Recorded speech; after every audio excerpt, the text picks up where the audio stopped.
So our project, which is supported by Deutsche Welle Academy, which is a German organization, is capacity building rural correspondents or journalists across the country.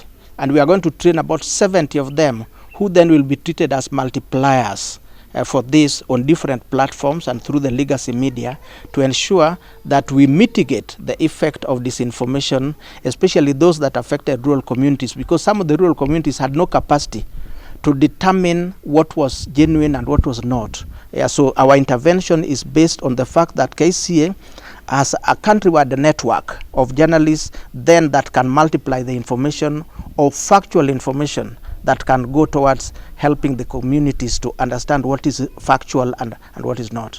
So during our monitoring, from July to August, the first two months, that is before the elections and then immediately around the election period, we have done monitoring in 25 counties across the country.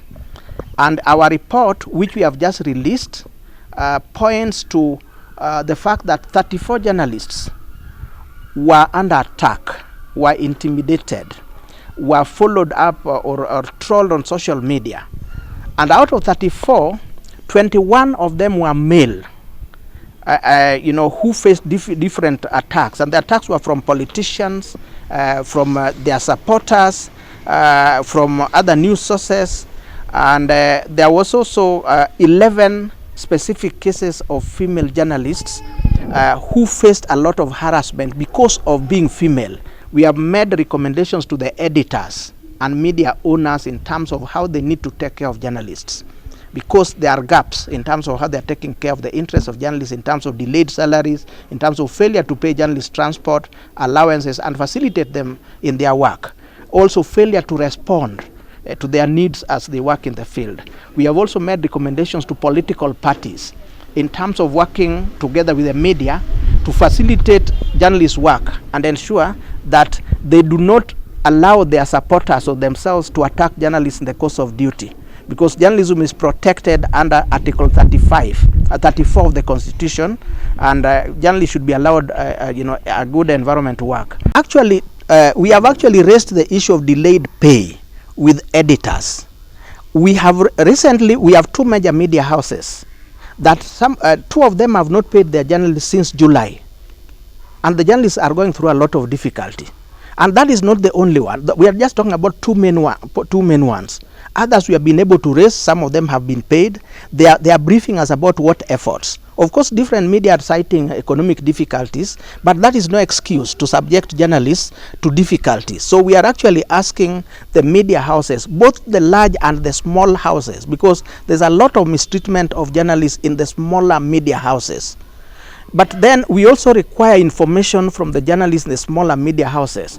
What are the contractual arrangements that they have? Because unless we know about the contractual arrangements, we would not like a situation where they are hired on phone, and without any kind of, we need to read the contracts.